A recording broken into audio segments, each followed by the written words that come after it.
Hi guys, how are you?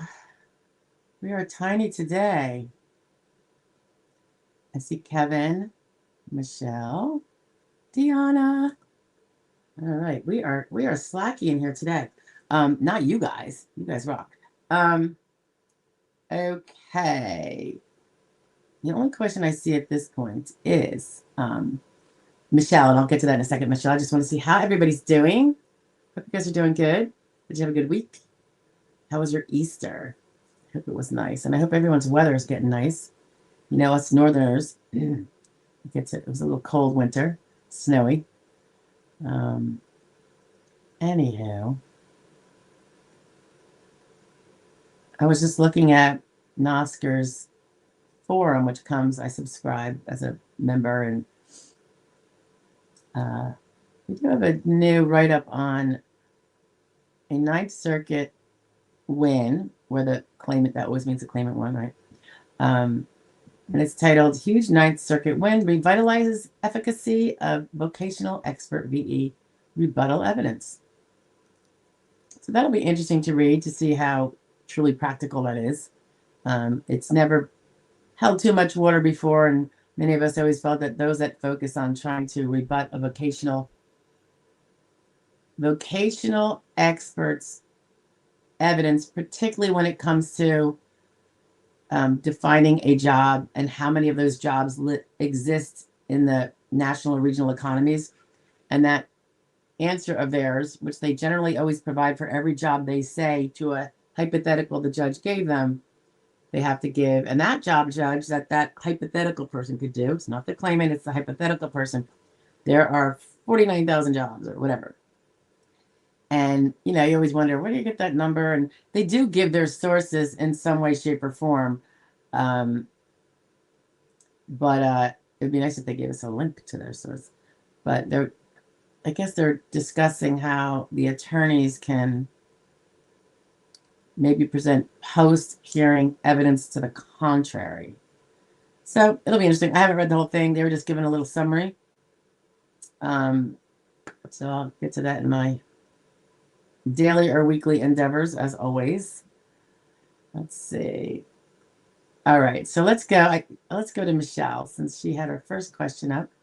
I do see Adam in the house. And Tina Smith. Tina, I don't think we've met, but nice to meet you.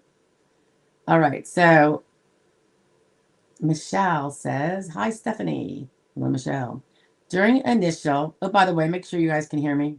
I'm sure you can, or you'd be telling me, right? Just pop in a yes. Michelle says, hi, Stephanie. During initial, can Social Security change your onset date, or is that later on in the process, such as before an ALJ? That's a great question. I believe technically we should be able to change it at any point. And we often do. Like if I get a case and the person already applied, and after talking with them, it seems like they could have had a more remote alleged onset date. And we're talking about the alleged onset date because it's never the established onset date until you prevail on that. We could send it in to the SSA, who should send it to, whatever you allege should be exactly what you have a perfectly good right to do, and they should honor it. This is my perspective on this. And I usually see that ignored, and it doesn't go anywhere. And that's troublesome because if you get awarded on that by the DDS, that means if you wanted to push it after you've been awarded on the old, now what you think should be a different onset date, alleged onset date, you'll have to go to an ALJ. And remember, appealing anything like that means just opening up the whole case to potentially be overturned again. So I don't like that whole way they've been doing it by ignoring it. And then if they do and they deny you, no harm, no foul. The judge, I've never had a judge say no, ever. So I just reiterated, and I'd say, Judge, we asked the SSA to do this, and the judge will always honor it because it's not going to change his decision. He's either going to agree with you or give you a denial or give you a partially favorable on a different onset date anyway. I would say it does bug me that the lower levels don't seem to recognize a request for a changed alleged onset date. And it could also be if you filed through the SSA and they put the wrong one in there. You said everything to the contrary, and whoever was little behind the scenes put it in incorrectly. So I find that to be a big problem. And the time it rears its actual ugly head is when you are awarded without having to go to a hearing, and they never changed it, and they just went with what was before, and you never really got it looked at prior to that. So that's a great, Michelle, that's a great question. I have a couple requests out right now on cases that are not at ALJ, and I don't know if they're going to honor it. I've never seen them actually honor it, I don't think so. I just feel like sometimes you're dealing with feckless people down under. Let's see. We got Earth One's in the house. Hi, Earth One. Andy Griffith is in the house. Nice to see you again. I Rule is in the house. I don't think we've met. Yep. I Rule says, I'm new. I'm curious as to why they want my bank info even before I'm approved. You speak my language, I Rule. As my clients know, I don't collect their banking information when I do an application to put it in. There's a few different reasons, one of which I don't not want to have possessions of people's banking information. With people getting their credit cards hacked or sometimes their bank account, somehow someone got their password, whatever, I don't want to be on the list of suspects. Like obviously we wouldn't have done anything wrong with it, but it doesn't matter. The hassle of having to, how do you prove a negative and this and that and everything? And then, I don't know, call me extra cautious, but I don't want anyone's information like that. But the more pointed reasons to clients and claimants is that, and you hit on this perfectly, I Rule, with sometimes the process taking years, and a lot of people who are disabled are financially tight. A lot of times bills don't get paid, and it's not unusual for creditors to get judgments on the unpaid bill, and then they can get whether you want to call it a lien or a right to freeze the bank account. That bank account now has say a lien on it. Any money you put in there is now frozen for them to come take.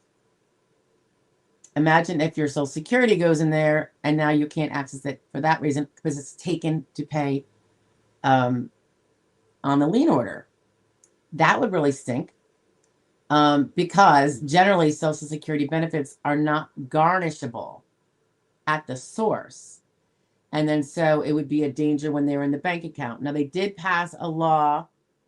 It's during my tenure doing this, so it's definitely in the last 20 years. I feel like it's much more recent than that even, where there was protections put in place and the banks are supposed to look at it before they let the money go out.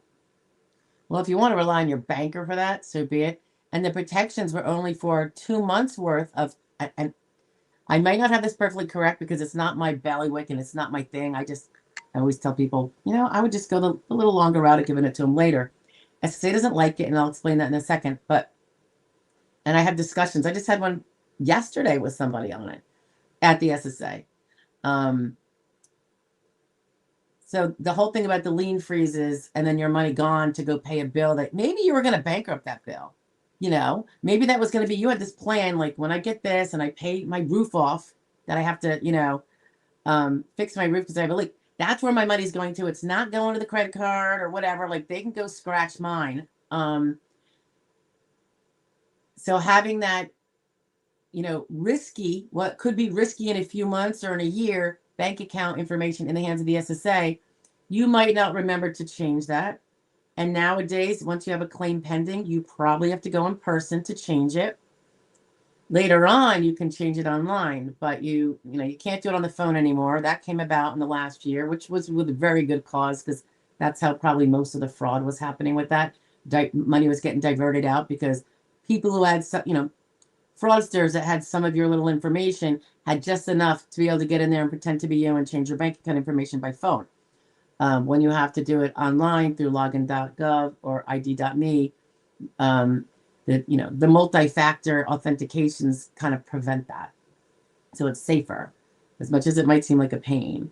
But trust me, I've had people whose bank account, not my people, but have spoken to people who's gotten their things like that happen where the bank account number was changed and they lost. It took months to get it all fixed out. And then they're never going to necessarily get their money back, because SSA is not going to be like, oh, we'll just go pay you more now, when they haven't gotten it back from the fraudster. So I don't know what the answer to that would be. But aside from the liens being on there and it not being the most secure into the future bank account, I don't generally recommend we don't generally recommend it at all, just because we have just a blanket policy. If someone says no, I noticed you didn't put it in my application materials, and now when I'm sending back the signed version of the printout, they want the bank account. They say there's no bank account information, and then I'll just explain. But they're free to write it in and mail it in, and I always say mail certified return receipt when they mail their signed stuff in to get their application processed. They are free to add it there in one of their corrections that they initial. That's totally fine. It's off my hands. It's ultimately the client's choice. I'm just not going to take the banking information. So the lien situation is one thing. Another thing is, what if your bank account is closed? Or you don't have a lien situation. You could have your bank account is closed, and now they have information to deposit money in a bank account that is closed. I've seen that hang up somebody's back benefits for months until it all gets straightened out. Then they get your new bank. You do have a new bank, and they get that information. So if they think people are always going to remember the second even if they may not even know their bank account is closed, they may not know that there's a lien. And the other thing was, there was a third one. So the lien, bank account is closed. Oh, sometimes you have a bank account that now has a ton of bank fees because you quote bad checks, which is now bad auto pays, and they whack you like $35 to $100 a pop. Those will be debts to your bank, and now that bank might want it. And whether you pay it or not is one thing. I'm not saying you shouldn't, particularly if you want to have a bank account later. It's already going to be bad credit, and you might not get a bank account even if you pay it for some time until that bad credit starts getting old on your credit report. But that could be several $100s that now, as soon as that money goes into your bank account, the bank is going to take their little chunk that you owe them.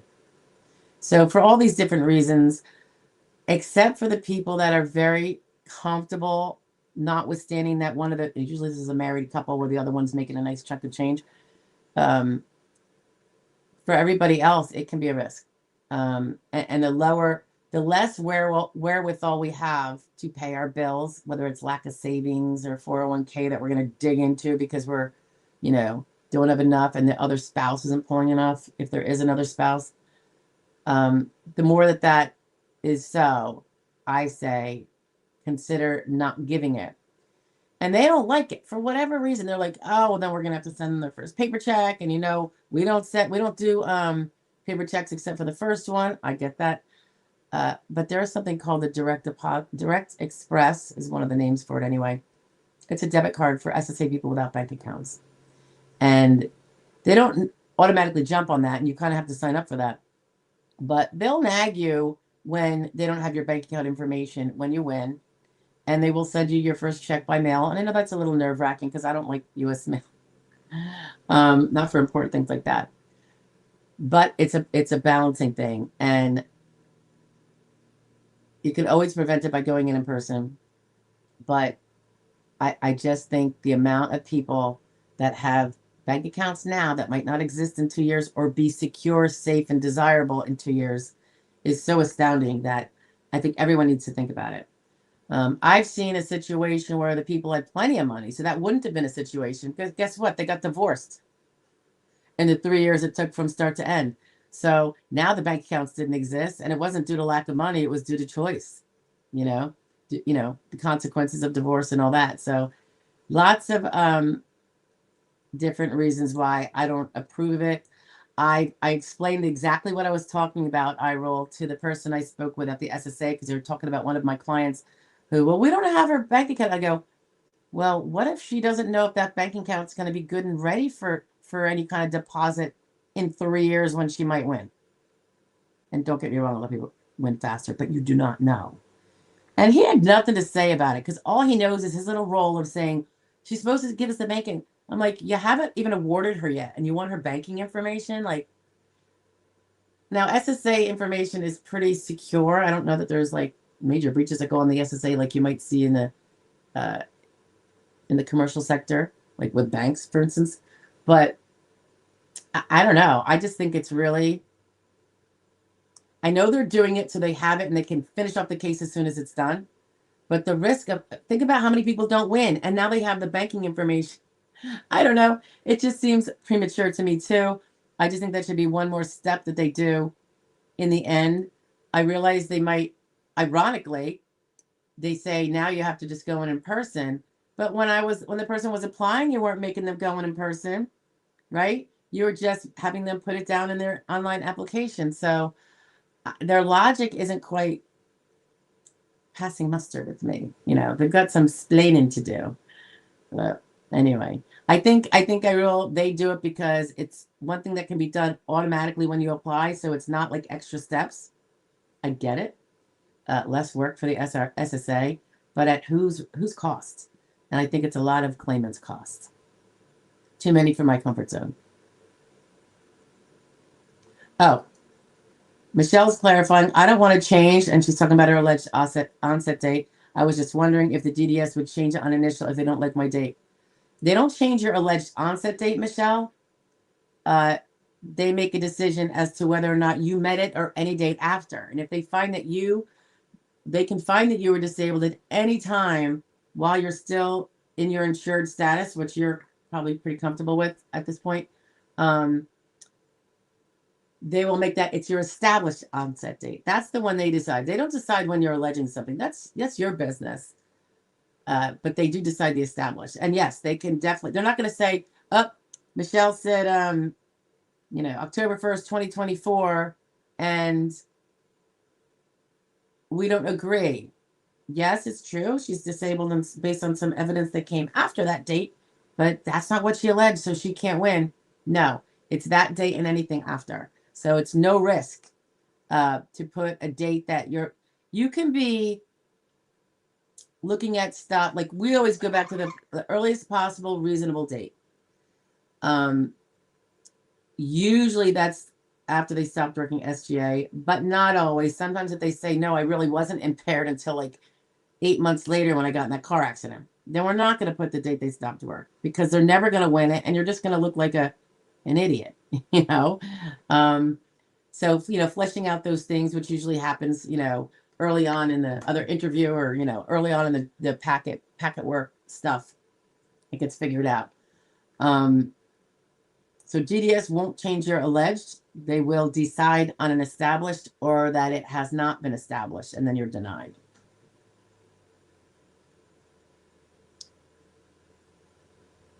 Rule says, also, should I apply for both disability and SS at the same time?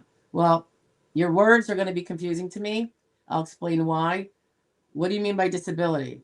With the Social Security Administration, there are 2 programs of disability I roll. There's SSDI, also known as SSD, and that stands for Social Security Disability Insurance.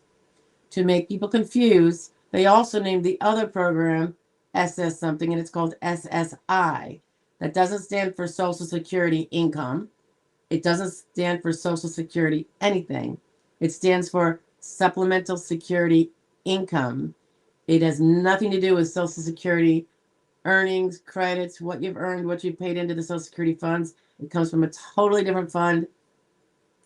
And it's the SSI welfare program. So it comes from a fund that pays out welfare, not the Social Security funds that people worked for and paid in with their taxes to buy that insurance. Because remember, Social Security is insurance. It's an insurance program. So I think what you might be meaning when I'm looking at this, and you can correct me if I'm wrong, I rule that When you say disability, you probably mean Social Security disability. And when you said SS, maybe you mean SSI. Yes, well, if you look at the financials for SSI, less than 2,000 in countable resources, which is usually like, well, definitely what's in your bank, but it would be real estate if it's not the real estate you live on. So it's any kind of real estate you own that you don't live in. A second car in your name would be countable. If the whole value of that hits or exceeds 2,000, you won't be eligible for SSI, because you won't be poor enough, right, in assets. Now, if you have the second car, but it's a piece of poop and you're going to get rid of it,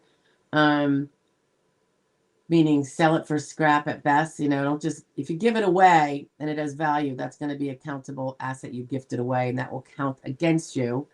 But if you don't have any of those things that would count and put you over, but your bank account is, say, 2,500, all your bank accounts put together, 401ks, whatever, I would think you might want to apply. But by the time, they'll probably deny it and never attach the SSI to the ongoing disability.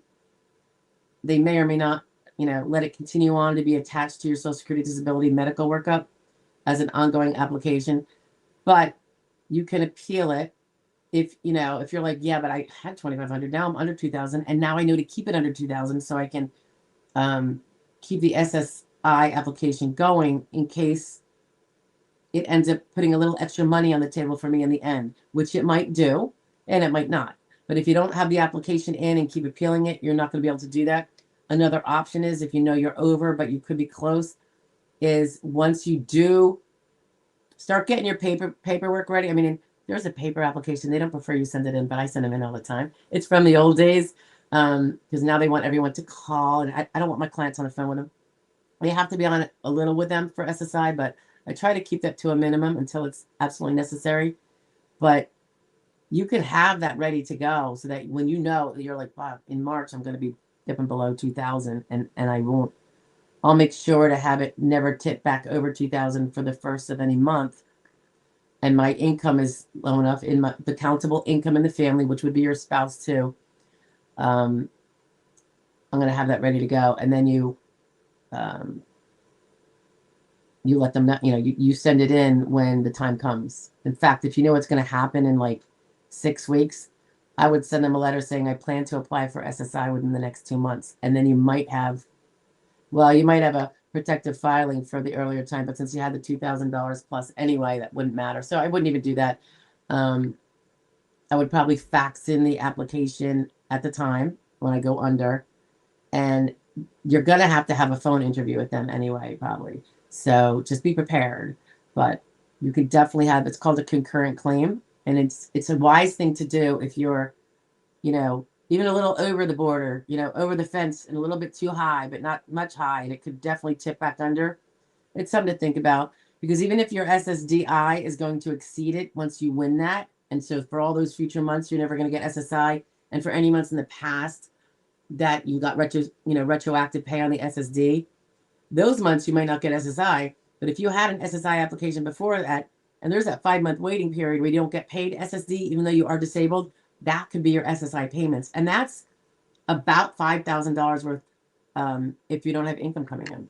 So that's a $5,000 in your pocket at the end that you wouldn't otherwise had. So we always look out for that. iRule says, I called lawyer after mailed, and he said, trust the SS and feds, LOL. Trust them for what?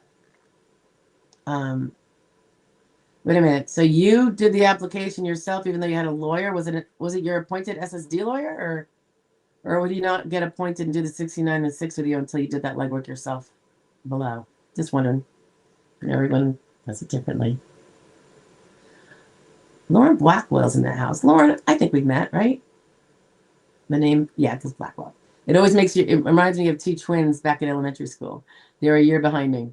Fraternal twins, I think. Lauren says, my doctor states I need VNS surgery for seizures and stated it's out of reach without help and my condition is refractory. My judge that took over my case has low approval. Is this weighted evidence? I can't really judge.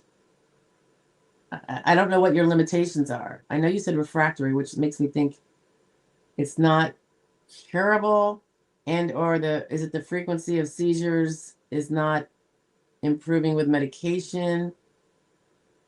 I don't know what you mean by weighted. It's evidence. So however the judge weights it, it's not like there's no mandatory number that the SSA says, judge, you must weight this as a 9, you know? I mean, needing surgery, I think helps show severity. I don't know what you mean by it's out of reach without help. I think maybe are you meaning financial help? Like you can't get the surgery unless you get like Medicare or Medicaid. And if you don't have Medicaid, why not?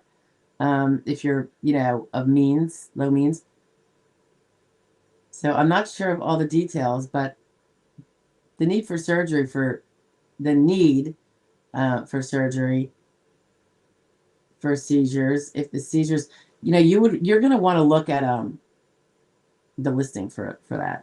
I would, because it's going to give you some numbers about, well, how frequently are they, and is that with with the medication that's supposed to reduce them, and etc.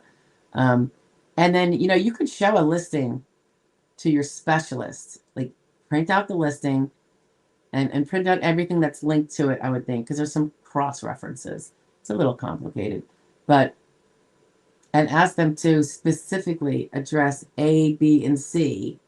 Usually it's A, B, and C in any listing. And see where he can confirm that you have there's medical records showing that A is covered.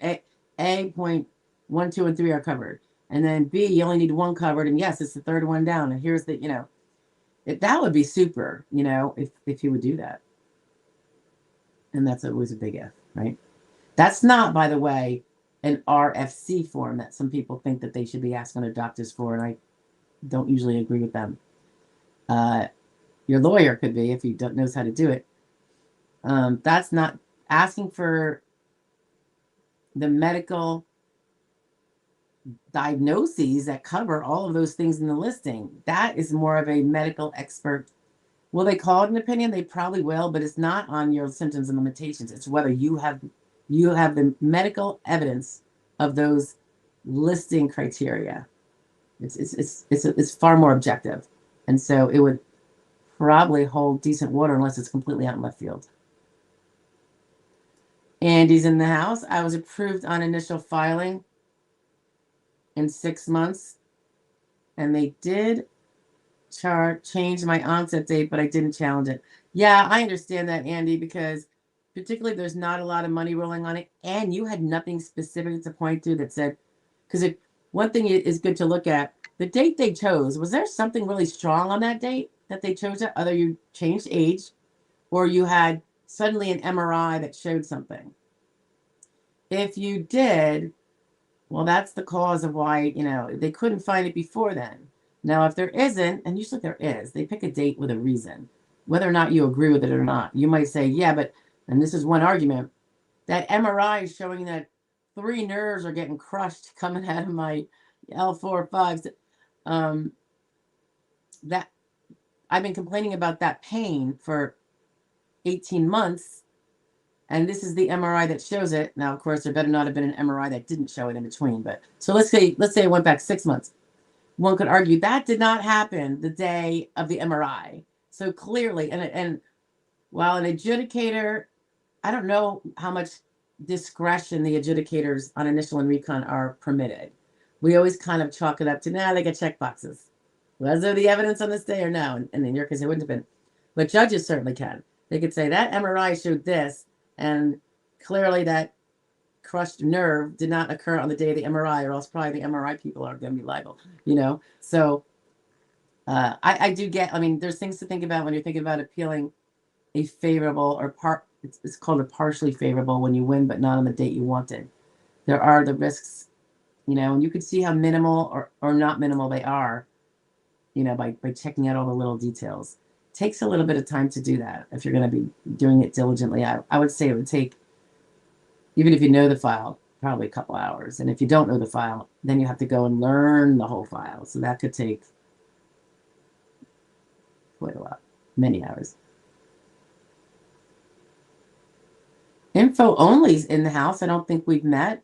If they cancel my Medicaid while waiting to be approved for disability, and I can't afford to go to my neurologist or primary care doctor, I would hope they understand that when deciding my case. Well, they're not going to necessarily think you're a cheater or anything. They're going to understand it. But if the gap is so wide, like for instance, they cancel your Medicaid, you can get that unless you did something that warrants that you're not eligible for Medicaid anymore, like you became too rich, you're working too much or whatever, get back on that Medicaid. You follow what I'm saying? So it really all depends. A small gap, probably even if you otherwise have the evidence, mind you, info only. If you don't otherwise have the evidence, because all that stuff before and after never really established you were disabled, having a gap is not going to win you your case. It's going to prevent you from winning your case. You know, it's not a personal attack. It's just that you never, ever got proof that you were disabled. So I always say, try to keep that gap as short as possible. If you do, unless you have a 5-month gap, and then you get your Medicaid back and you already have a neurologist appointment waiting for you. And I would do that.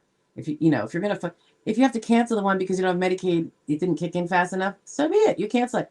Always make a new one. Always have the next one set up. So even though you don't have the Medicaid now, by the time you get to that neuro appointment, you're going to have it. And then you will have only waited like 3 weeks for your appointment or whatever. Yeah, I would, they're going to, now you go to the neurologist and now they finally do that diagnostic. And now it shows that 5 months isn't going to matter if you had some prior before that connects it. And then you have an explanation why you haven't been anywhere for that amount of time. But if you're going years, that's going to really be a damper on it. Darren's in the house. Hi, Darren. Check the SSA websites. It says I'm in federal quality review. Is that a good sign? Have you seen our videos where we talk about that? We almost talk about that every week, don't we, guys?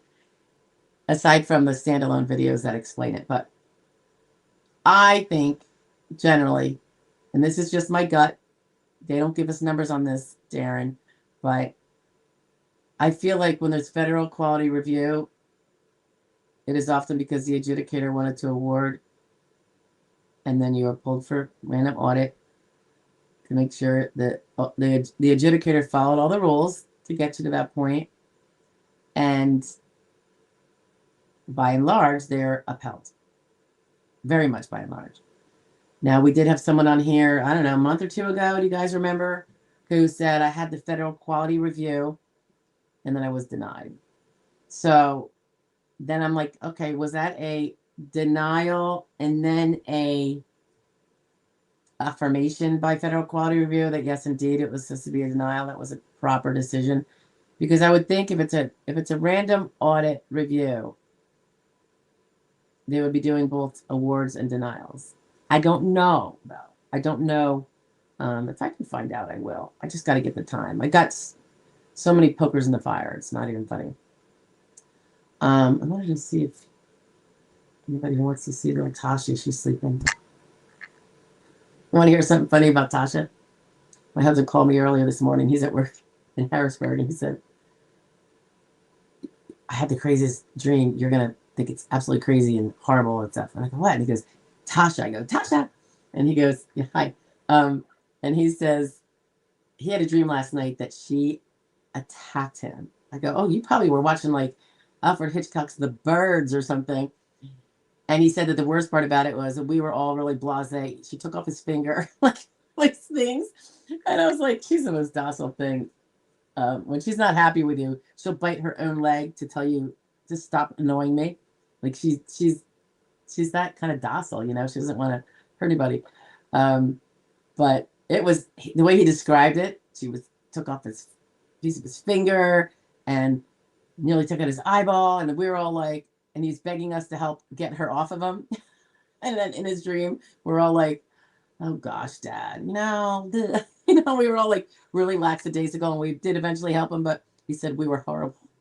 So Tasha was horrible, and we were horrible. Just a little aside for funny story. The things we dream about, right?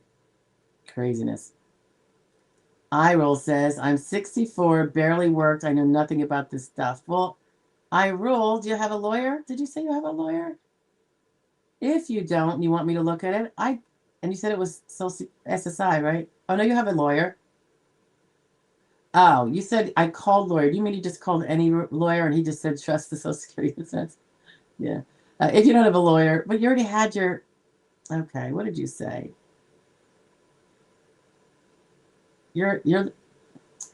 I'm mixing everybody's stuff up. I don't know.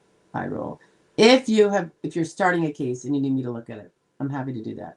If you're at the early stages, or if you haven't gone to ALJ yet, and let's say you're still in recon or something. Oh yeah, it says down below, I'm going through lawyer. They sent me the paperwork to send in bank info. Okay. Well, alrighty.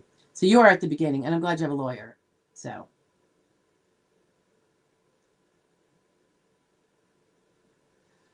He told me to trust. It's not, okay, yes. I agree. I trust the SSA with the info. What I don't trust is that your bank account might not be good by the time it's needed, particularly if you're poor. Maybe you have it all arranged where that's not the case, and that's perfectly fine. It's just the people, the other people who have been using their money to pay bills and now they're not able to and all that. So I've never seen the SSA. Like I said, I don't feel like it gets hacked. I'm sure there's people trying very hard. But because they can get the Social Security number from every big company and bank and everything else by hacking them, I think they don't really need to go make all their efforts against the SSA. I'm sure they're doing it, but I mean, some people just like to create chaos, make it broke. So I will say that, and I will say that too about the medical records. I know some people are like, I don't want to fill out the 827 because I don't want the SSA having my medical records. I'm like, well, then you can't win your case. And they say, that's discrimination and all this other stuff. I'm like, it is not. You want to prove you're disabled, you got to buck up and prove it. Like, I don't know. Sorry. I know I get a little harsh on that, guys, but it's like, you need to stop. And nobody really cares about your medical situation except your family and you, and maybe your lawyer because he's got your case.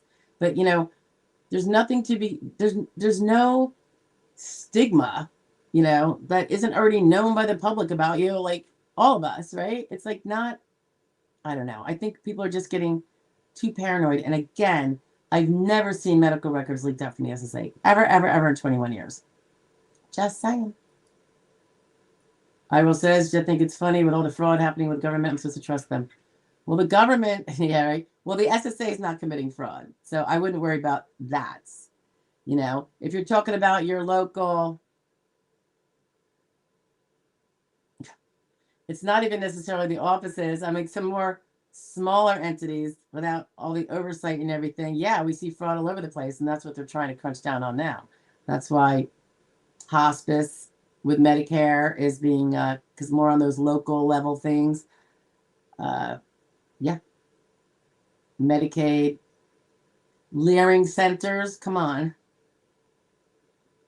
Those Leering centers. Mephisto says, hi, Mephisto. I notify my lawyer every time I go to the doctor. Oh, by the way, I just want to stop and say, iRoll, you have some great questions, so I really appreciate you putting them up there. I notify my lawyer every time I go to the doctor. Does he, lawyer, in turn notify DDS? Will I ever know if DDS had all my medical records? Well, everything happens in a process. If you think your lawyer is going to, look every day to see if SSA got them and properly put them in the file, or if we sent them, if they're properly in there. And remember, we're not supposed to duplicate with SSA, so we're not supposed to double order. So it's a bit of a tiptoe way of doing things. So we try to periodically go in and say, all right, what did they get now? What hasn't been gotten, and then we can shoot out, because we already have a HIPAA release from the client that we can send out on their behalf to get it a workaround outside of the SSA. But again, you don't want duplicates. And plus those entities can charge the client for the medical records, and we don't pay for the medical records. When the SSA gets it, then it's the SSA paying for it. So it's a benefit to the claimants to let them do that. But now, every time I like to get the information from my clients, they all know it's probably a pain in the rear, but we have a special message thread in the portal where they are supposed to, in pseudo real time, report every time they get out of a doctor appointment. Whatever it is, doctor, lab work, whatever, just put it in there. And we don't call or send a letter to the DDS every day if they, but when there's a few of them in a row and it's meaningful, put everything in so you don't have to make that judgment call. But like, it might even be 3 weeks of PT. It's the same stuff. And I already told the SSA he started at PT. So that's like a whole different letter. But we have a system in place now where all those visits that he's done up until today are sent in a letter, reverse chronological order, in the name of the entity, the provider, the facility, usually with the full address, phone, if they give it, in that little message thing. But if not, it doesn't matter. I just need the DDS person to know this is what's been going on. So they're on notice. They can't say no one told them. So we do that. I mean, I have some people I'm in there doing it. One of us is every 10 days. And I always say the more active you are in reporting to us, the more your adjudicator is getting contacted by us. Whether it's, and so does this with descriptions like continued pain and the blah, blah, blah, because that's what it was reported as. So it really, I don't know how many other lawyers do it like we do. I have a feeling we're probably a little more anal about it than maybe all of them. I haven't yet met any of my colleagues quite that anal, but on the same token, we don't go in there every day to the online thing and upload a letter like that, because that would just be, I think, foolhardy. I want to give them some meat. Now, if it was something like you just had a lumbar fusion, yeah. And not only did I tell them that you were getting it, like in 6 weeks or whatever, as soon as you have it and you report back that you had it, I send a letter. Because that's huge and major, and that is so implicating and all that stuff. So the more I can get them when something big is happening to not make a trigger-happy decision of denial when things are still really rocking and rolling. No. That's what I want to do. If it's more innocuous stuff, like someone says, I went to my PCP and he renewed my hydrochlorothiazide. I'm using that as an example because I'm on that. For high blood pressure. That's not really something I'm going to feel like I need to. Hey, adjudicator, I need you to take the time and come listen to this, or read this letter. He went to his PCP and refilled his standard medications. That's not going to be worthy. You don't want to burn their time. You know what I mean? Because when they're attracted to your case and looking at it, you want them to see meat, not the facts. Unrelated, but it reminds me of when people say the spaces on the function report are small. I can't fit in everything I want to say. I'm like, you're not supposed to be putting in everything you want to say. You just want to be putting in, and it's totally doable in those forms because I do it many times a week. You want to be putting in the meat part, not the fluffy part, not the frosting, and not the fat. Because you want them to, everything they read, if they're going to give you 4 seconds on that number 5, you want them to see the meat. You don't want them to be weeding through and trying to figure out, and then they're like, and then they're brain dead by the time they get through it. The people that attach pages and stuff, because I think that's a really bad idea as a general rule. Same is true for notifying them of medical visits. It's the more notable things. It could be notable because it's now going on for a long time, like PT. And PT, is one of my favorite pieces of evidence. I think it produces some really good stuff. Andy Griffith says, my onset date was changed due to medical evidence. I have Sarcoma read, tooth in my foot. That's so funny. It's tooth, but it's in one's foot.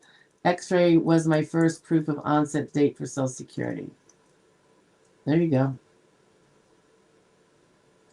Was that when you got diagnosed with it specifically? Was it a suspicion before the X-ray, and then the X-ray confirmed it, Andy? Because that would make total sense that they would adjust your onset accordingly. You had the allegation, but you had no objective proof, and now you do. A firm diagnosis based on that. Not because sometimes they'll say, you know, expected diagnosis, or they'll even say diagnosis, but there's nothing in the file to suggest they wanted the diagnostic criteria. And that sloppy doctors do that.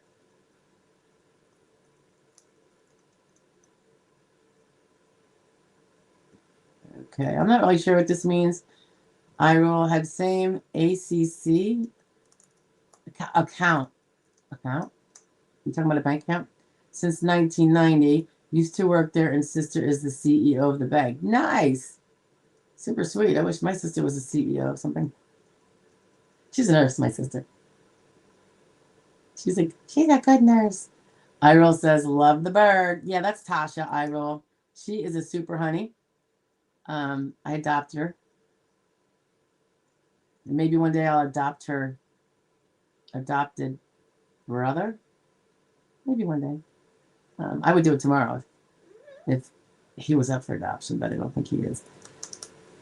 iRoll says, LOL, I don't care if they have medical records. I tell everyone anyway. I know.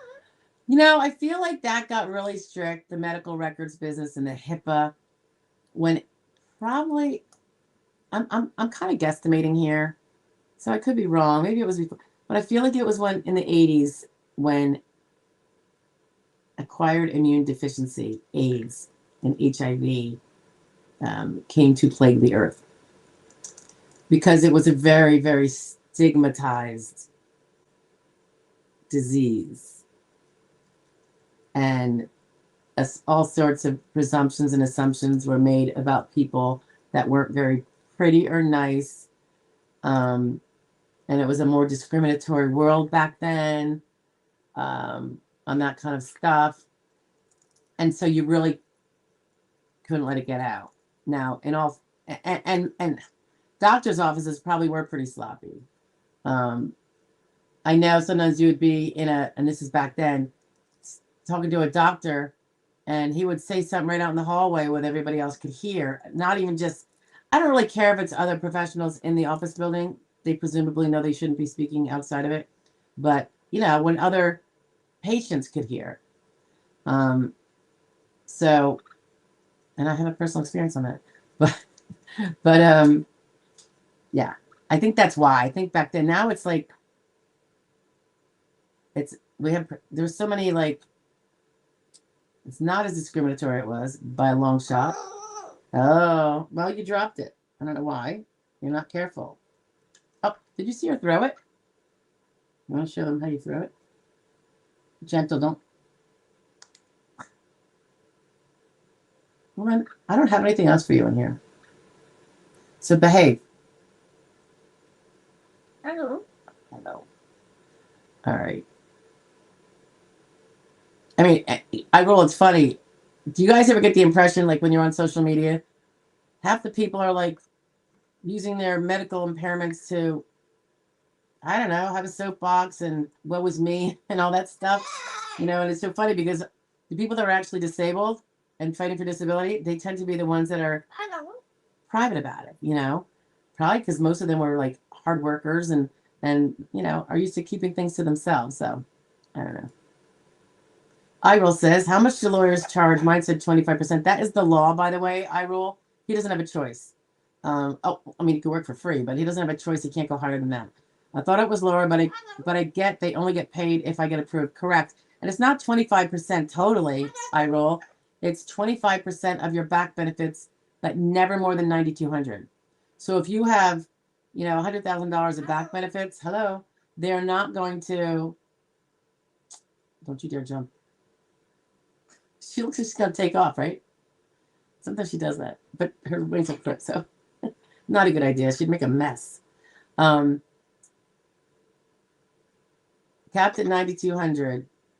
And I was saying, if you had $100,000, they're not going to give him $25,000 and you 75. They're going to give him 9,200.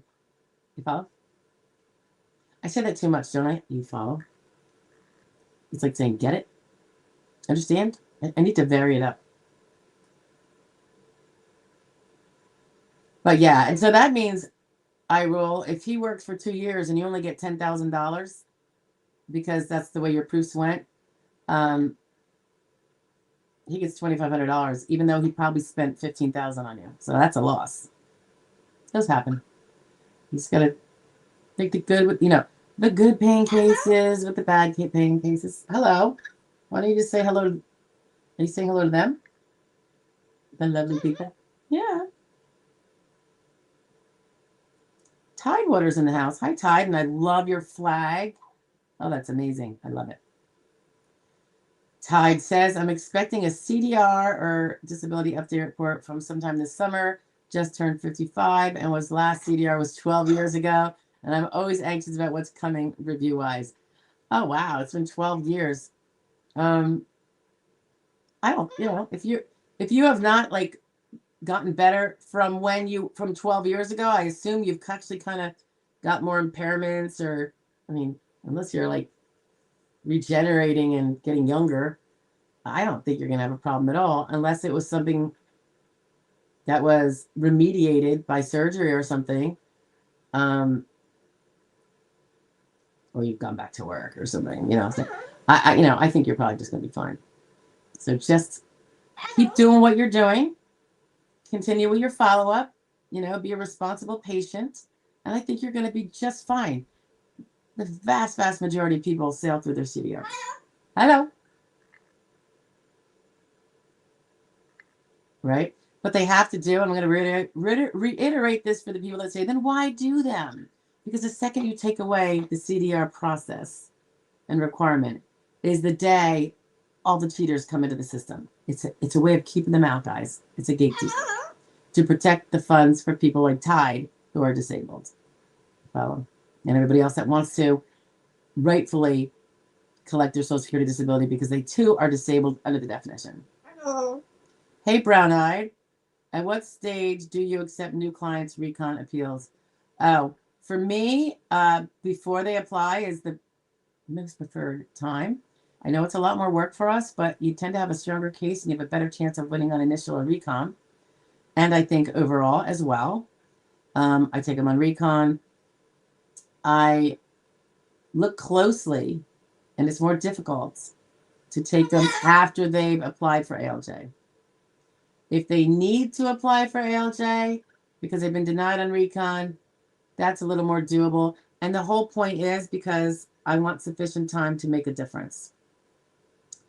I don't want to work a ton of hours when I can't make a difference. Obviously, that time is money, staff is money. But I also don't want to, knowing that I can't do a thing except appear at hearings. So yes, that is something. And yes, you're going to try to do the best you can on short notice with the material that you're trying to absorb in a way you're not, usually have a better way of doing it.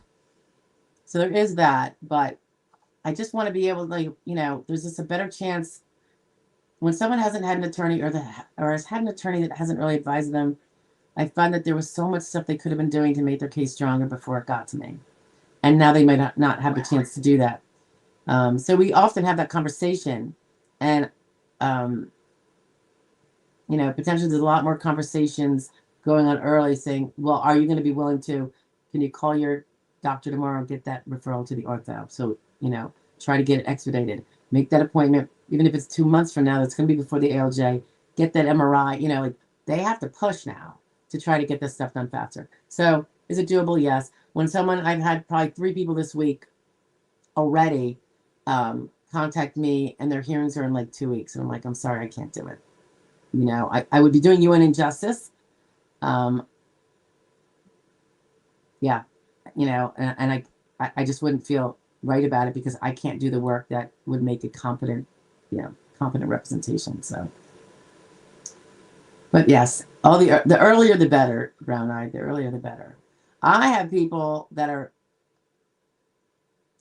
I don't really give them the sign-up documents at this point, but they're in my system. They're still working, but they're like, I'm stopping work on, you know, August 1st. I already have my retirement papers in and all that. I can't take it any longer. It's too painful, blah, blah. I'm on late duty now. So we have their, I already know they're going to be a client because they're not old enough to retire at 67 and what have you. So sometimes we have it as early as that. They're still working, but everyone's got and I've already kind of told them what the plan will probably be and they're amenable to it and all that. Canova Henry's in the house. Hi, Canova. Nice to see you again. Says, I just started getting my SSDI payment starting this month. Awesome. And I'm still waiting for a date for my onset date from the ALJ judge in Philly. What do you mean your onset date? Oh, you mean your back benefits? No. What do you mean? I've been waiting since January 9, 2026. I think you're saying you're getting your perspectives, your monthlies. But you haven't got your back benefits. Would that be right? January 9th.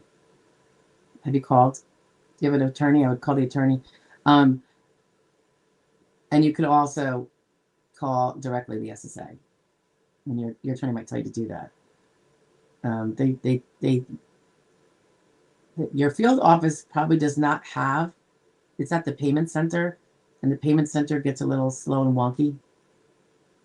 But they can send a message to the payment center and say, can you give us the status the claimant is calling? And sometimes that helps spur it. If it goes on much longer, if you're talking about back benefits, I would contact, if it goes on, say, what are we, January? I'd say if it's not by the end of the month, I'd probably contact my congressperson. I would call SSA first, like today, and say, I'm waiting for my back benefits. See what they say. Give them to the end of the month. And then I would probably reach out to my congressperson, and you can go to his website, look for a link somewhere there that says help with a federal agency. Pick the SSA, fill out their release thing, do what it says. And sometimes that lights a match onto the person who's sitting on your case at the payment office. But now that's maybe not what Canova was saying, because now Canova says, I hope that was helpful for the rest of you. How much longer I have to wait for my onset date appeal? Oh, I see what you're saying. Totally different question. Anyway, the information I gave was very good for everybody else because it's very common. It's not typical, but it's not rare for you to be going months and being like, where's my back benefits? Usually it's fast, but I would say maybe a fifth, maybe less than a fifth, maybe a tenth are waiting, going, what's going on? And that's the kind of people I'm talking to with that one. So Canova says, how much longer I have to wait for my onset date appeal? Oh, I don't know. How busy is your judge? Do you have his docket? Of course, I'm not going to know that. It sounds like you appealed January 9th. Did you get anything, like any letters from them saying, we got your appeal, here's what's going to happen, hey, here you have to choose which way you want to have your hearing? Did you get any of that yet? That should be next. And you should have probably gotten that. Something. Did you get anything in the mail from SSA or OHO or anybody? If not, call and make sure. Did you appeal it online, I presume? So you have your receipt, your proof that your online receipt that you printed and saved to prove that they received your appeal, because it says it right there. Kevin Johnson says his CDR date is 2033. I'll be 67 then. How many years away is that? That's 7 years. Yeah, I'm right behind you, Kevin. Little bit behind you. Like a year. Andy says, I was just stubborn at the time and thought I would heal without medical help. I know. Well, I eventually found that there is no cure. That period of time waiting is why my date was changed. Understood. That's a reason why people don't file timely too. They're being optimistic. No one wants to think they could possibly be disabled. None of the people that have been working for a living, and proudly so. And we're proudly so when we work, even if we don't like our job, It's like, but at least I do it and I self-sustain, right? I'm not disabled, and I'm not lazy. You know, two separate things. The lazies, you know, they can go and live in squalor. But the rest of us, disabled, those who work, those that didn't work because they couldn't, all good. But yeah, that would be, you know, if you didn't get the treatment, that's understandable, Andy. Shub is in the house. Hi, Shub. Nice to see you always. Iral says, I don't even know what a CDR is. Okay, real quick. For those that don't know, CDR stands for Continuing Disability Review. Theoretically, and pretty much in reality, everyone who wins SSI or SSDI will be subject to a CDR because the SSA needs to double check that you haven't gotten better with the treatment you have and that you're still disabled. So that's it in a nutshell. Basically, they look for improvement. And if you improve, then the question is, did he or she improve enough to go back and get one of the jobs that if they can do it, they're not disabled under the rules. In a nutshell. Oh, Canova Henry is talking about the back payment. All right, so you did have two questions with that then. When will I get my back payment? It's been 3 months. And when will I hear from the ALJ about my hearing that I appealed on? Well, we answered both of them, right, Canova?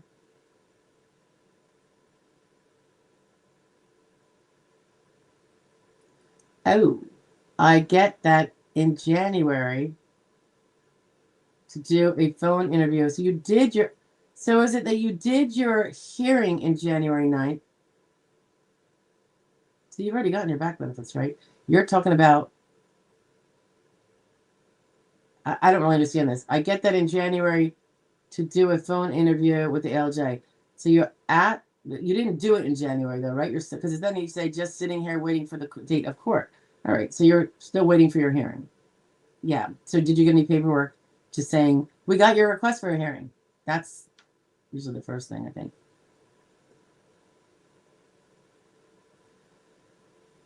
Oh. I don't really understand. Inheritance, I don't get what you're saying, so I'm just going to bypass that.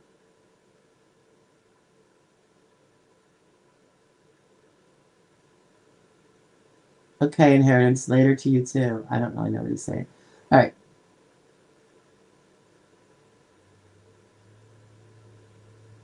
Canova is still waiting for his hearing. Iroll says, thanks so much for answering. You are welcome. I don't see any more questions, guys. Are we going to have an early out after last week, which was like a marathon? What was it, 3 hours and 20 minutes or something? Something like that. So these days are fine too. You know? Any questions, anybody? Anybody have anything good going on this weekend or this week? Canova's clarifying that they got his paperwork done in January for my appeal. Yeah, I mean, it depends how busy your judge's docket is.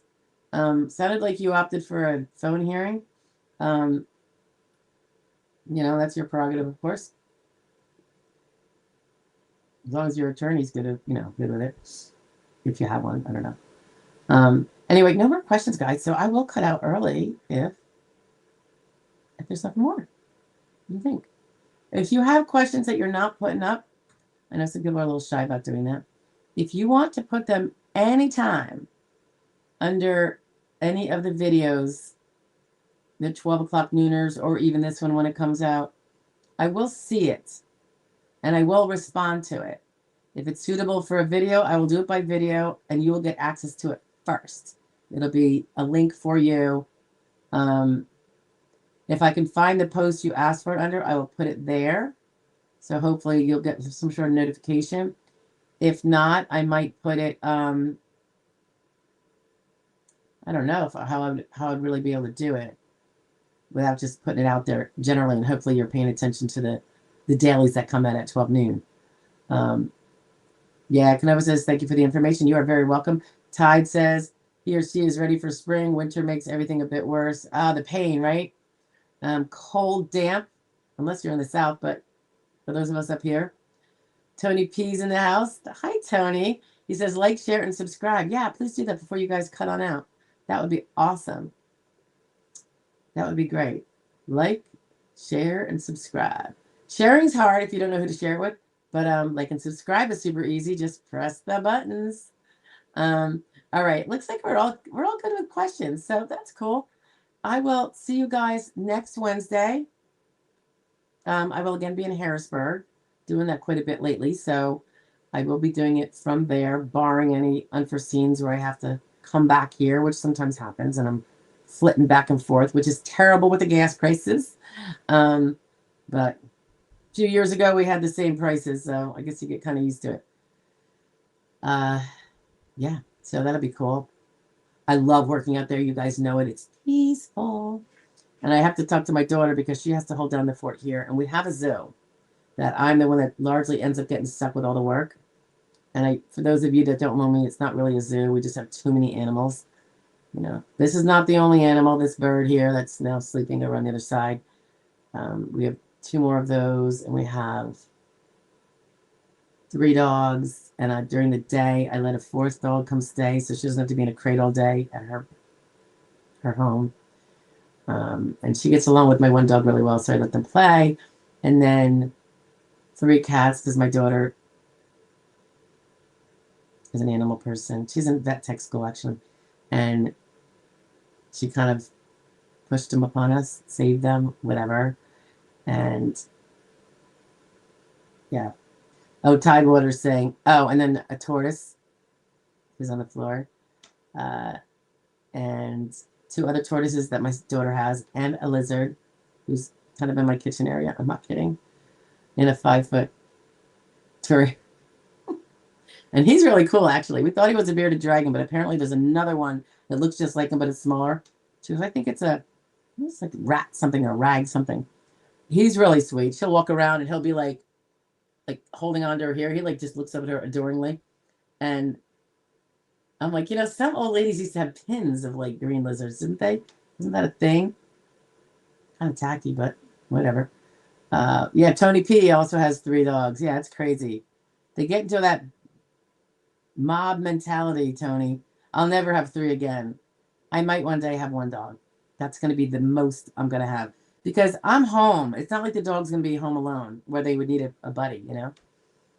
I mean, I work from home office, so it works good. Let's see. Oh, my daughter has a snake, too. I'm not kidding about this. And nobody feeds everything. She takes care of the reptiles upstairs, but the birds tend to be me. She cleans the cages, thank God. I pay all the bills. One's on special food. It's like $1.40 a month. That's the Bernese mountain dog. Because otherwise she stinks to holy heaven. Her skin stinks. We put her on this special food, guys. My vet came up a couple months ago. I'm like, what? It's like impossible. She had shaken her head, itchy ears, and her skin. We had her groomed. I mean, I really went out on a limb. It was like $1.50 a pop. Have her fully washed and everything and groomed. I did it for like 5 months. I mean, it totally stripped me.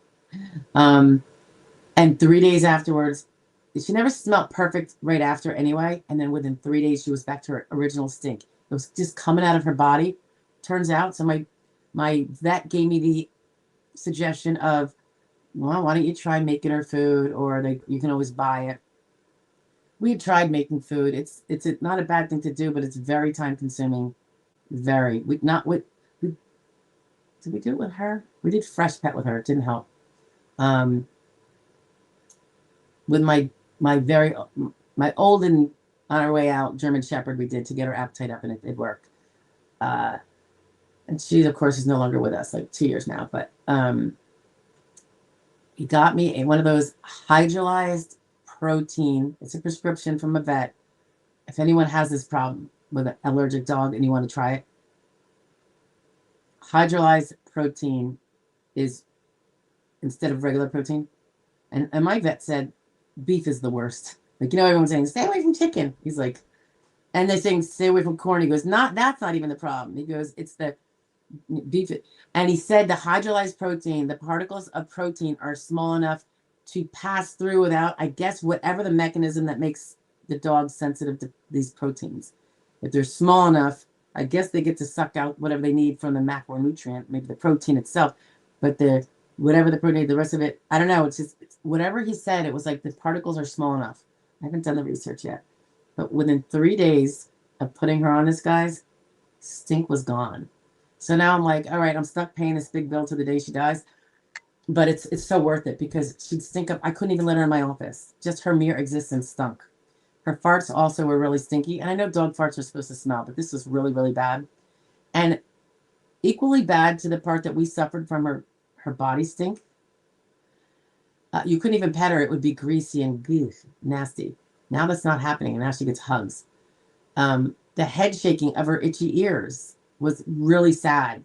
I mean, it's really sad to look at this sweet dog who's a total sweetheart, very lovable, always itching and shaking her head, and you almost feel like they're going to build anxiety just by the way they feel.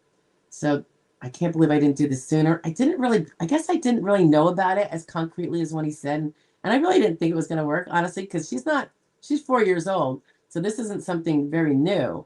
And I just thought, yeah, right, that's not going to work. We did prescription medicines, that didn't work. And lo and behold, just changing up the kind of protein she gets, hydrolyzed, different particle sizes at this, the body somehow does not get all inflamed, maybe thinking it's a invasive thing. I don't know. I don't get it, but it's working. And the fact it happened, I'm saying 3 days, guys. It was possibly far less than that. I mean, I'm just going, and I haven't even told the vet yet.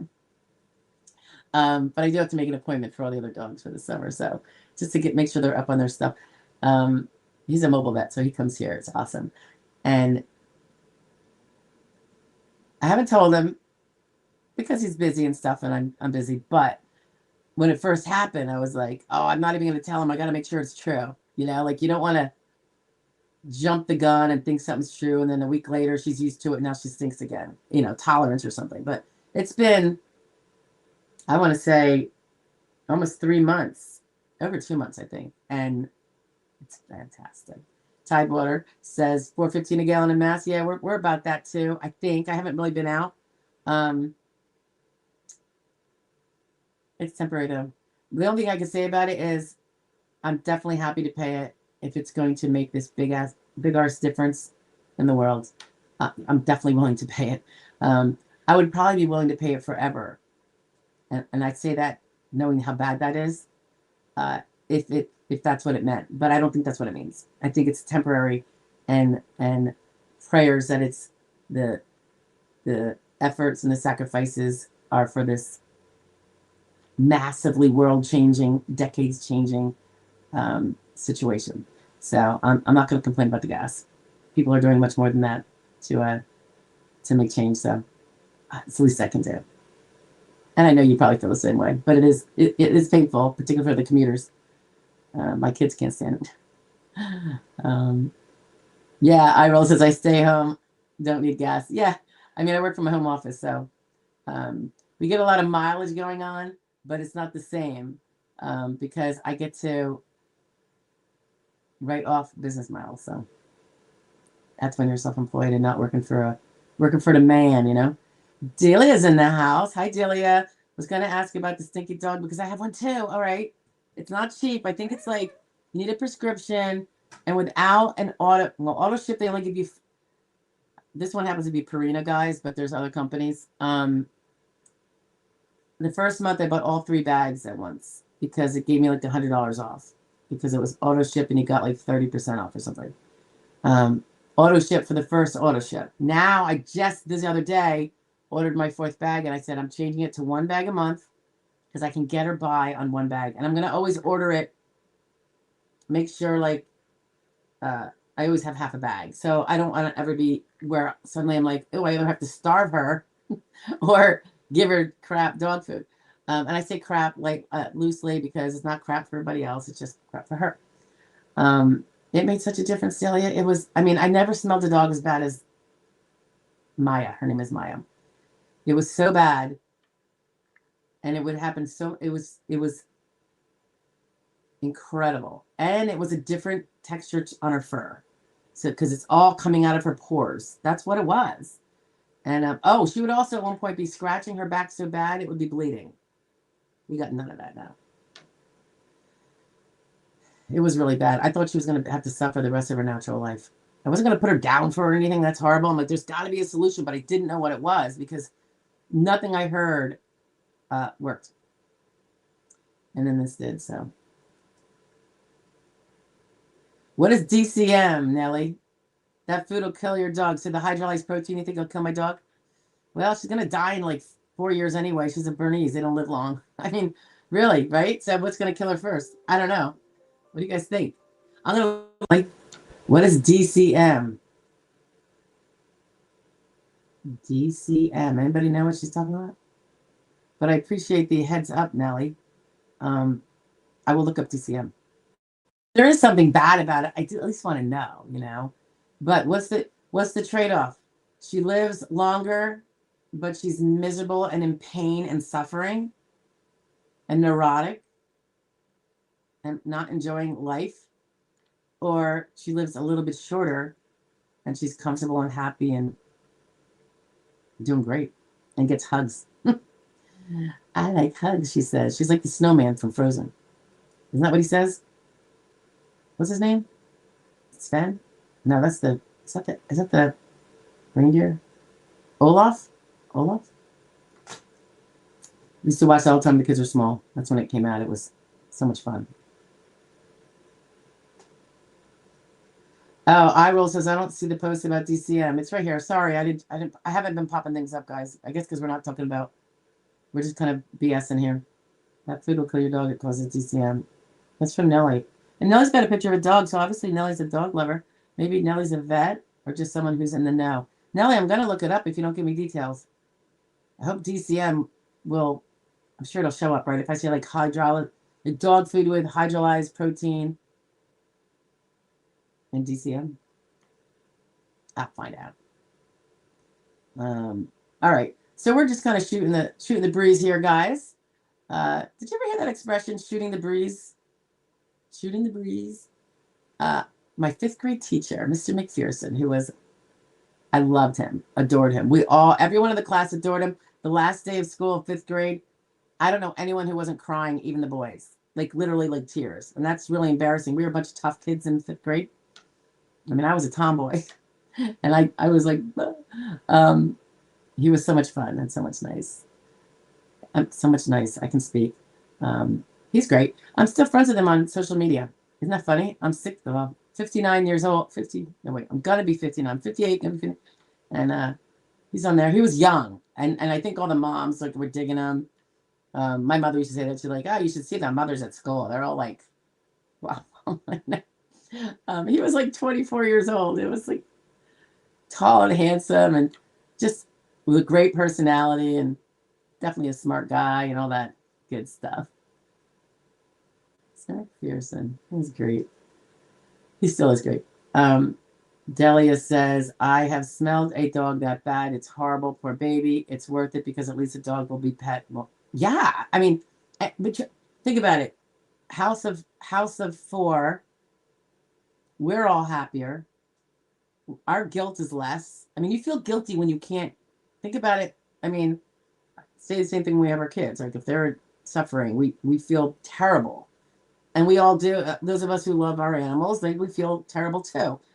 Iroll says, don't make me laugh. I'm old, I'll pee. What was funny? What did I say? I don't know what I said. Was there something funny? I don't know. I'm just a goofball, Iroll. I say funny things sometimes. But anyway, Mr. McPherson used to say, we're going to shoot the breeze. And we just all hang out and talk.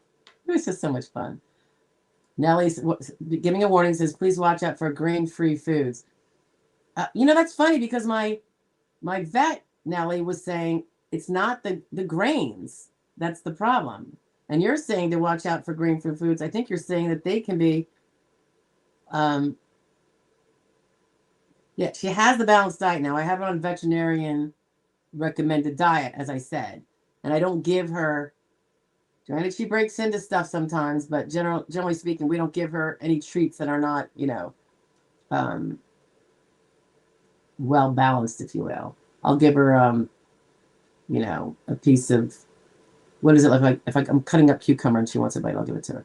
Yeah, here's the problem with the bath twice a day with a special shampoo. I'd have to hire a groomer to come in and do that twice a day. Can you imagine what that would cost? It's $150 a pop. Well, that's for the full grooming, so that would be per day. You know, that doesn't grow on trees. I do disability work. I do not have a 3-car garage. So it's sweet to say, but it's not really practical. You know what I'm saying? And like I said, when we were getting her groomed, with special shampoo, I might add, and they would have my daughter who's in vet tech school, like I said, at the very beginning of whatever she's going to do. I'm not sure where it's going to go. Oh, Nellie changed it to twice a week. But still, think about it. That would be, you have to hire someone to come in, so you got to pay the person that's coming in to do it. My house is a little crazy. Then I have to lock up the other. It would be pretty crazy. And I'm not sure that a special shampoo, Nellie, is going to cure the underlying problem, which is something she was eating. It was the dog food she was eating. And by the way, we had switched her to salmon. We did salmon. We did lamb. We did everything. We did where you add yogurt, you know, sugar-free, obviously, just the plain business. Other additives that vets, you know, you'd see on the vet sites, and nothing works. This is, I'm telling you, she's 4 years old, and this has probably been a problem since she was a year and a half, something like that. Definitely not when she was a sweet smelling little puppy, but it was terrible. I don't know if this one's grain-free. I know it's hydrolyzed protein, so whatever that means. And if you're saying watch out for grain-free, is that because they need to have grains? And couldn't we give that to them in a separate way, like give her some veggies? What do you think? Rice, for instance. I'm just curious what you think, Nellie, because I can tell you're kind of on top of this stuff. Olaf, I will says, Frozen's Olaf. Yeah, the snowman, right? Oh, I will says, my dogs love sardines. I was giving sardines to my German Shepherd, along with the whole homemade concoction we would do. Cats won't eat them. Oh, really? That's good to know that our cats wouldn't eat them. Jerome is in the house. Hi, Jerome. I don't think we'd met. I'm 55, multiple musculoskeletal, GI, mental health, respiratory conditions. Oh, my gosh. I'm so sorry, Jerome. Filed for SSD on November 25. Only a psych CE ordered and completed March 14th. Now 30 days. Records request again. Is that standard? The case goes according to what's going on with your case. So to say, is it standard? Yes. For things that happen like they are with your case, it could be standard. You did this CE, and now they're asking somebody who didn't send in records, or perhaps a new provider, for updated records. The psych CE is only the mental, so maybe they're asking for the update on the physical. You follow? So that could be. What does your lawyer say if you have one? If you don't have one and you need me to look at it, let me do that. I'll be happy to do that. But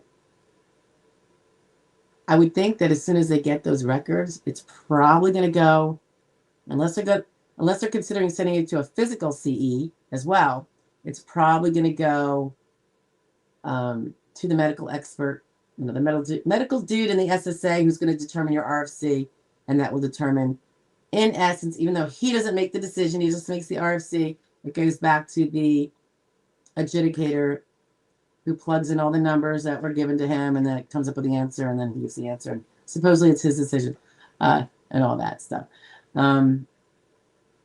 Yeah, I would say that's not unusual if they need to get, you know, the rest of the medical records. They're getting the CE out of the way, so that's nothing wrong with that. All right, Nellie says, yes, they need grains. I'm a dog breeder. There you go. I have that problem too, and I figured out vet sells the opposite of what we truly need, respectfully. Oh, that's fine. I mean, I do trust my vet, by the way, because I'm kind of friends with him, but it works. That's the problem. And I do want to find out what you're talking about, DCM. I don't know what that stood for. But I think if the solution is just give her some vegetables,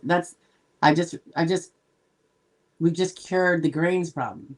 By the way, she goes outside freely. So she is also eating deer poop. which is probably the hors d'oeuvre of hors d'oeuvres. But, you know, she gets to enjoy the outdoors. She's not a must be on a leash kind of girl. What you're saying about vet sales generally, because I do think everyone's trying to make a buck, and I don't appreciate that either about them. Actually, that's a DDS right there. But this works. And it seems that it worked. And she's energetic as all get out. She's happy. She's stink free. And it's funny, we have not had a grooming since. And normally what I would do is, and she's going to get one very soon. Either we're going to do it here on the deck, or my daughter might take her to. My daughter has been a dog bather for PetSmart. Might be able to take her. She might not even go there. There's some places that have really good walk-ups to make it easier and safer. So we have another place in town that she might, go and do it there. But I do want to look up what you're saying, though. I think it's really interesting, and I appreciate the share. But again, she's doing so well. I don't know. What do you think? What do you think, Nellie? I don't know. I can't have her be miserable for the rest of her life. It would just be, if I have a power to say, I don't even care if she dies a few months earlier than she would otherwise die. We're all dying. We're all going to die. I just don't want her to be have a no quality life, which is kind of what it was coming to. Tide said, I used to give my husky chicken and rice when she was sick with loose stools. Well, they always say the rice, right? Nellie, what do you think about the rice? When you have a dog that maybe ate something bad.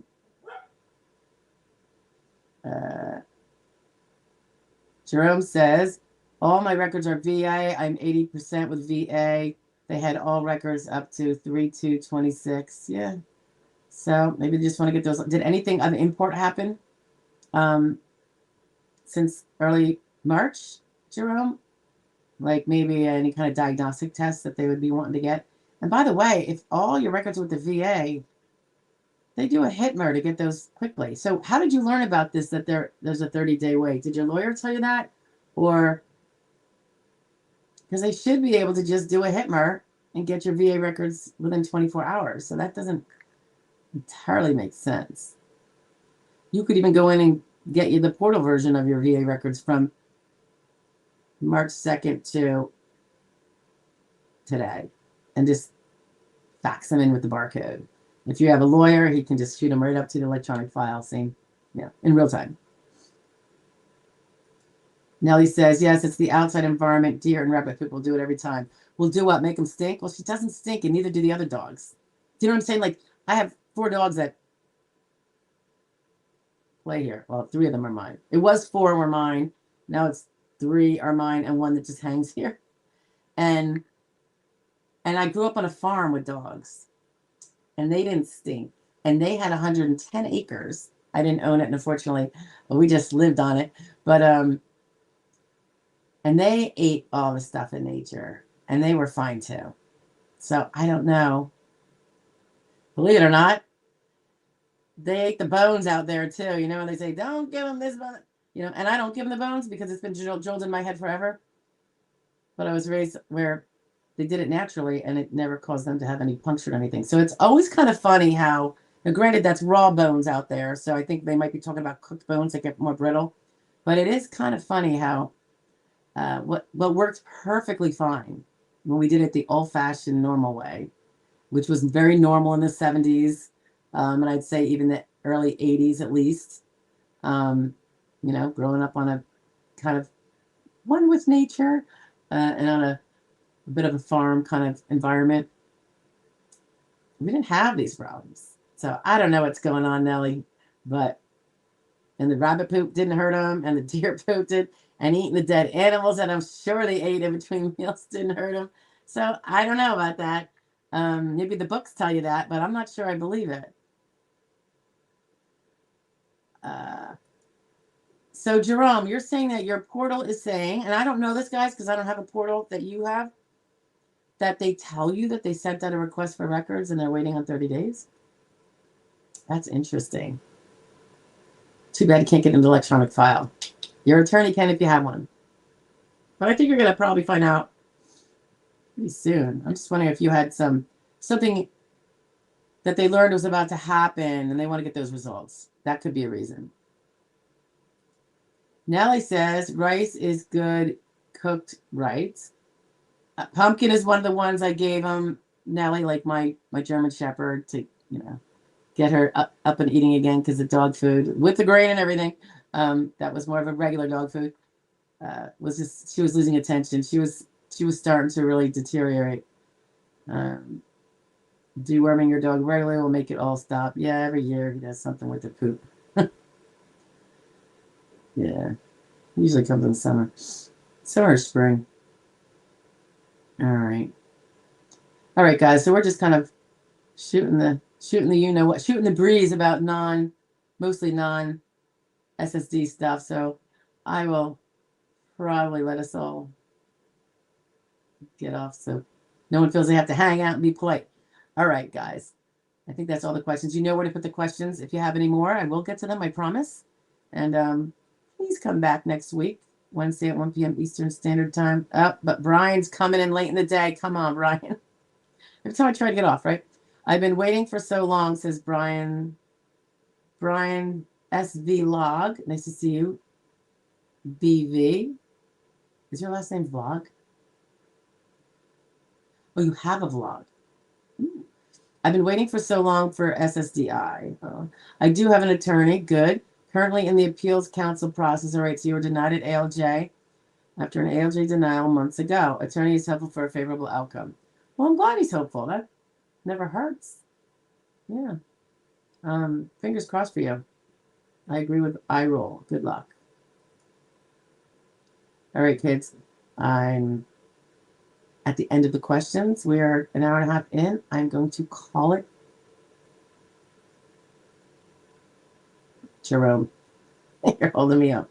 Just seems odd, says Jerome. I should grid rule at my age. Only if you meet the grid rule, Jerome. You don't grid just because you're 55. There are 3 rules you have to meet, remember? And I'm in is that a 4-wheeled walker? I just had a carpal tunnel surgery, but thanks for answering my questions. I wonder if they're waiting for the carpal tunnel stuff. Jerome, how is that a 4-wheeled walker? And if so, how are you using that with your carpal tunnel surgery? You're welcome for me answering your questions to the extent I could, Jerome, anytime. And I'm really thankful you're here. I would think that a walker is maybe not doable with your surgery on your wrist or one wrist. There's good chance. I mean, it sounds like you should be potentially gridding out if this stuff isn't all new and you meet the 12-month duration. But you said it seems odd. You haven't been denied. So why does it seem odd? You could very well be winning. So it's not odd. But they have to get the evidence to be able to get you to grid out and not have it overturned because they didn't get the evidence. So a lot of it's to protect a decision of award too. Don't forget. You know, they don't want to be overturned because they didn't follow all the rules and get the available medical evidence that would be really pertinent, like that carpal tunnel surgery is very pertinent. Maybe that's what they're waiting on, right? All right, I think that's it. Okay, guys, I'm going to blow out of here before I see anything else so I don't get lured in again. Have a great week. Thank you so much for being here. And please do take a view at the shorter 12 p.m. daily pre-recordeds. They are the ones that support the channel. This actually doesn't. So I appreciate it. Thanks, guys.